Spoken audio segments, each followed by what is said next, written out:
the day just gets more unbelievable, as you couldn't think the last 2 weeks of Canadian reality could get any worse. And by the boatloads and groves, people who follow me too, as fast as humanly possible, you throw away your humanity. What little rights you have, you throw on the chopping block. This is, folks, an explosive video.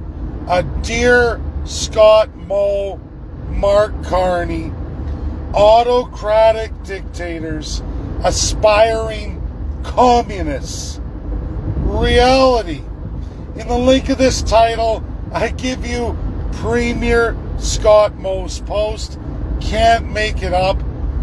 You click on it, at least for me, friends and followers of mine. I love it. Yeah. Throw away all my charter rights to the divine politicians. Which divine autocratic dictator will you give your charter rights to? That's Scott Moe's announcement, his post, his write-up, his braggartness, that he should have control over your charter rights through the notwithstanding clause. He should have the ability to arbitrarily remove those as he sees fits, not the federal government.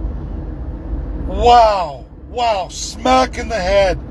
Canadians, no American, Democrat or Republican in any kind of majority would ever championing a state governor or the President of the United States talking about having a power to do away with their fundamental rights and freedoms, aka the Bill of Rights, or even worse, the people's God-given, born, natural rights that they have, that empowers them in their Constitution and grants the government their power.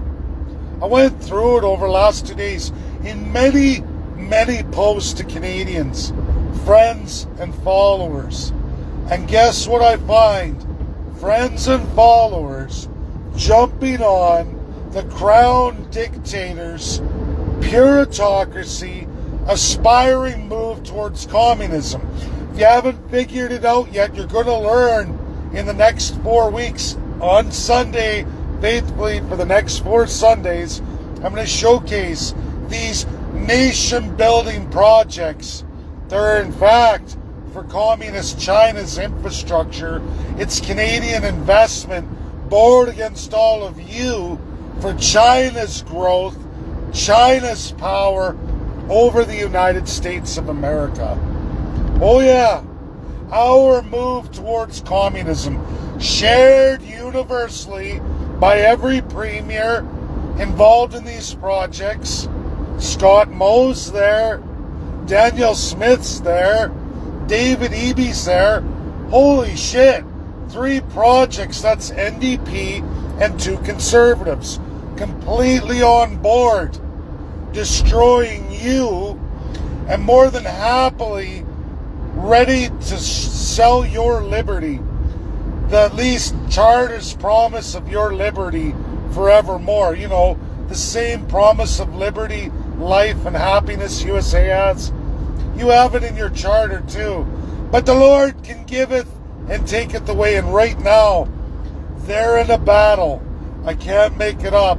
Where Scott Moe says, no, I have the right to remove all Saskatchewanians' rights and freedoms. I get to, as head of the legislature, my ultimate power. I want it too, just like you, Mark Carney. I don't want you to restrict me from my autocratic, dictatorial, aspiring communist power. If you didn't know, I don't know how dense and dumb people can be. Scott Moe just came back from China, where he promises to invest in a copper mine with Saskatchewanian taxpayers' money, and of course Mark Carney to use all Canadian taxpayers' money that you don't have. So they're either going to tax it out of you, but more than likely, which is what they're doing, is borrowing against you and your children forevermore to make these investments into China, into China's energy security against the United States of America, and grow China's influence in the world at the expense of Canadians. And they're fighting right now who should have the power to do away arbitrarily and autocratically with any and all of your promised rights of thy Lord and Master politician, which Prime Minister and Premiers are not defined in the Constitution. Their powers are defined by all the Crown positions, which are extensive, which are purely dictatorial, which gives them the power, obviously as leader of the legislature and party in power, and if in a majority, either federally or provincially right now in Canada, since 1982's amendment, they can taketh away all your rights as they see fit. And they're having a battle about who should have the authority over that. Should the Supreme Court be able to limit that? No way. As autocratic dictators, we are allowed to do that as we see fit, as it benefits us and our political establishment and loyal friends. Because you, the people, are not codified in the Constitution, subject to. Every American alive and breathing today in a clear majority, Democrat or Republican, will tell you this is suicide of a nation, that you're not even really a nation. And honestly, folks, I'm at the point with the density of friends and followers, especially, I know it's not everybody, but man, do a lot fall right off the wagon as quickly as possible.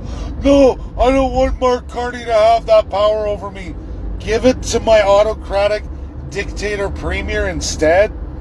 Shouldn't you have inalienable rights?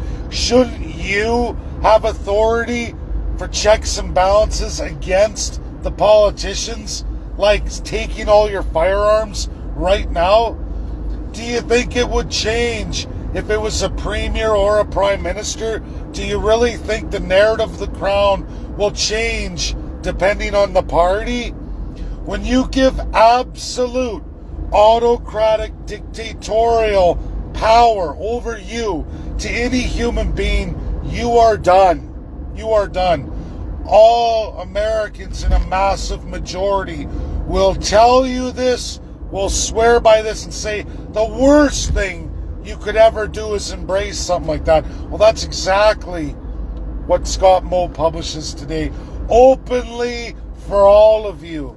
Exactly what I've been warning and talking about all of this week.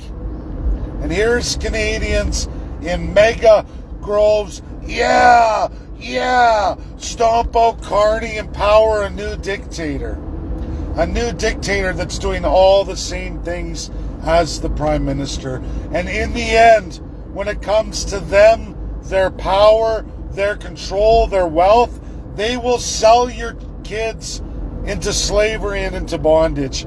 Anyone who doesn't know this about human nature, I don't know what to tell you. It's why there's theology. It's why religions came about.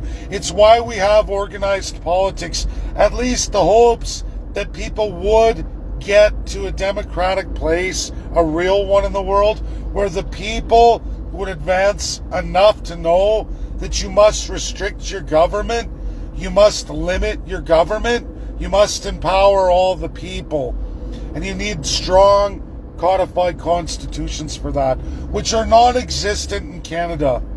The Lords, thy politicians, absolutely all premiers, absolutely Prime Minister, those titles, uncodified, undesigned, or defined in your constitutions.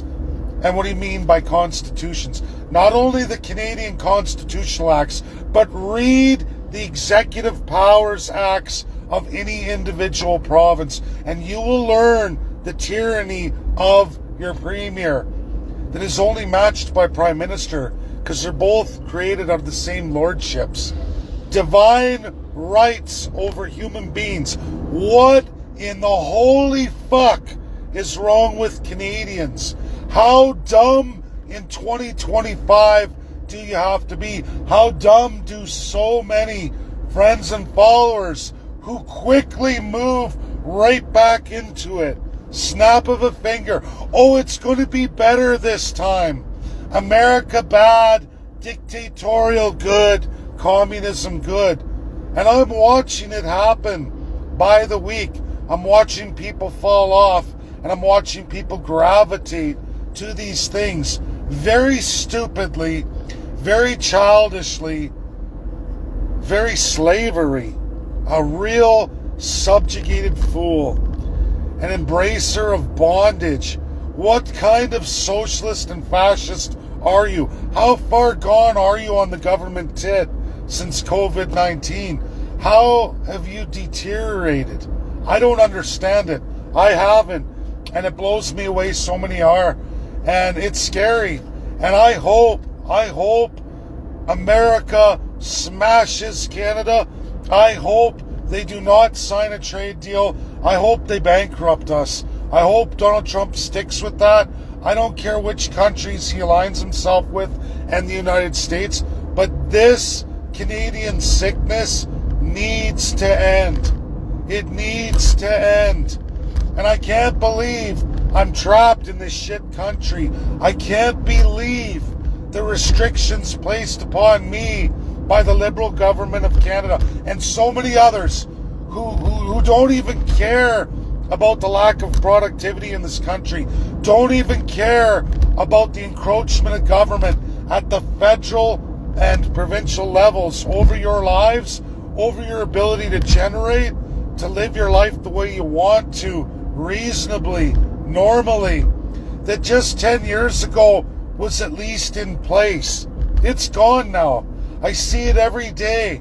The more trips I do to the United States, the more I see the retardation of Canada and how people are devolving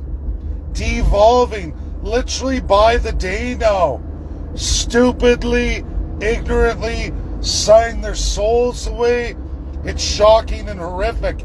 And just how embracened and emboldened these politicians are to do what they do and say what they say, knowing full well there's enough asshole idiots out there in Canada by boatloads, bucket loads, that will support them and keep them going stronger and stronger. I can't believe followers and friends of mine are eating this shit apple. Listen to the words he writes in his publication. He posts on his social media. Wow. Complete subjugation, domination, a complete vagrant need to remove your rights at will, that he feels he's entitled to it. That amendment gives him the right to take away your liberty, your life in pursuit of happiness, so he should choose. What kind of sick fuck wants that kind of codified power? What kind of sick fuck politician? I don't care what spectrum you claim to be. I'm liberal, I'm conservative, I'm NDP. None of that means sweet twiddly shit if you need to remove rights and freedoms. When you say the people don't need that because it infringes on me and what I'm doing and what I want to see for the people close to me. Where are you as a nation at that point? Completely fucked. And we are fucked. All across both spectrums, it's garbage. And how Canadians don't see it, how even my own friends and followers don't see it. And like I said, I click on a Facebook post, 15,000 of you, and when 20, 30, 40 pop up, and I know you, wow, wow, and I read your comments, wow, what's wrong with you?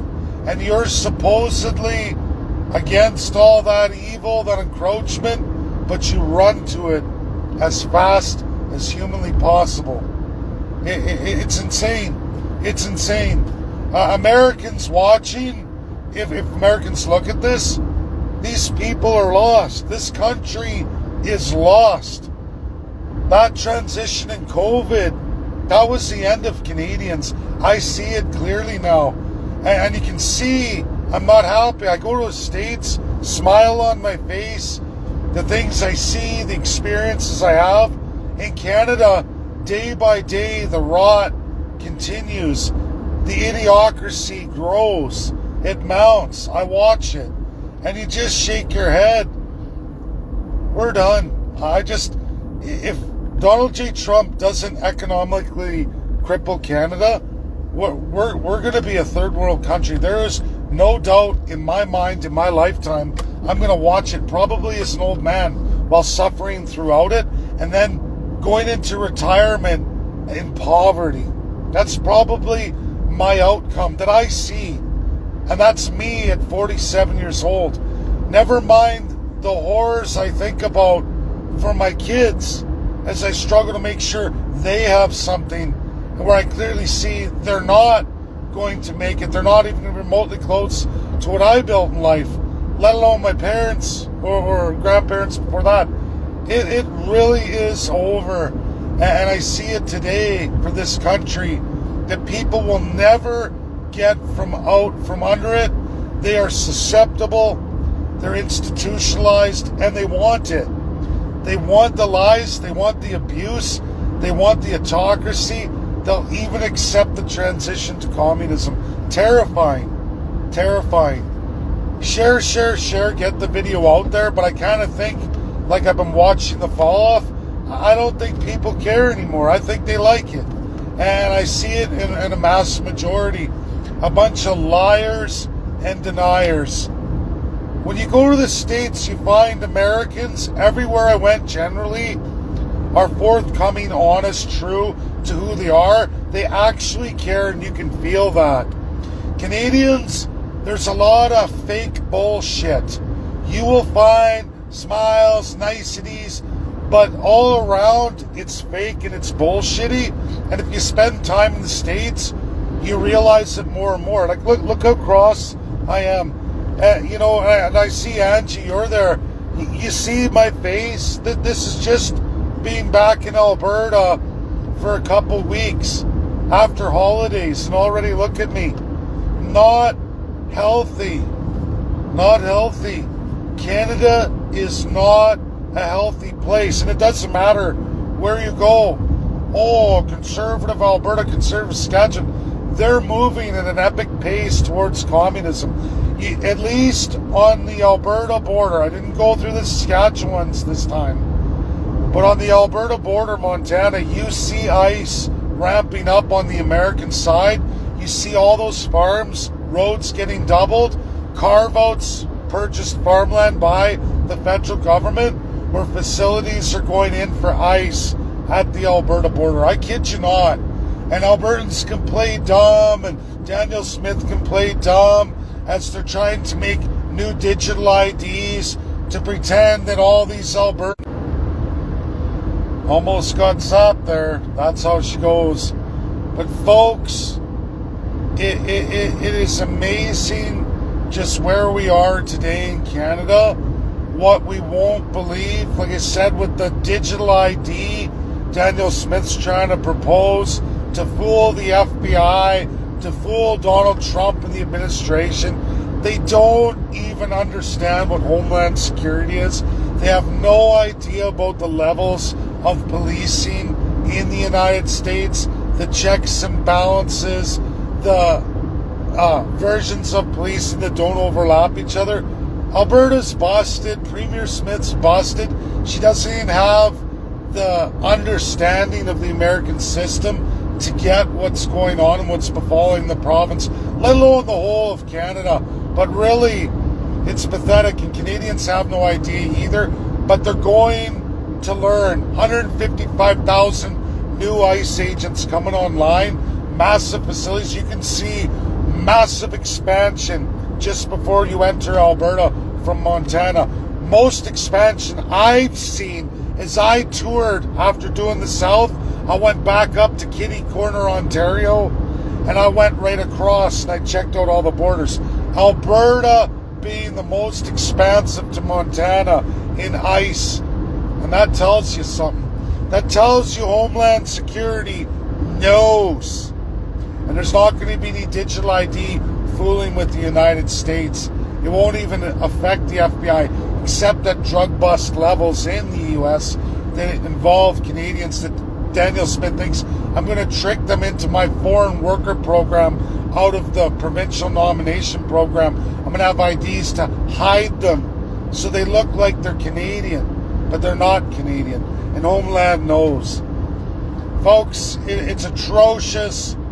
The whole idea of notwithstanding for a federal or provincial leader to do away with your charter rights. That's the equivalent somewhat of the American Bill of Rights, that they can give it and take it away. But now they really want to be able to suspend them, either a premier or a prime minister, whenever they want, whenever it suits them. If that doesn't scream autocratic dictator, aspiring communist, I don't know what does. And if you've missed the talks between Xi Jinping and Mark Carney and Scott Moe's trip to China for canola and the new copper plant expansion against the United States of America, I don't know what to tell you. Stay tuned on Sunday. I'm going to show you all that too, just like I showcased BC's at the taxpayer expense. That's my video. Share, share, share. Important for Americans to know. I hope somehow this stuff goes viral. It probably won't, because it's suppressed and people just don't want to believe the very real truth that's in front of them. That's my video. Share, share, share. Get it out there.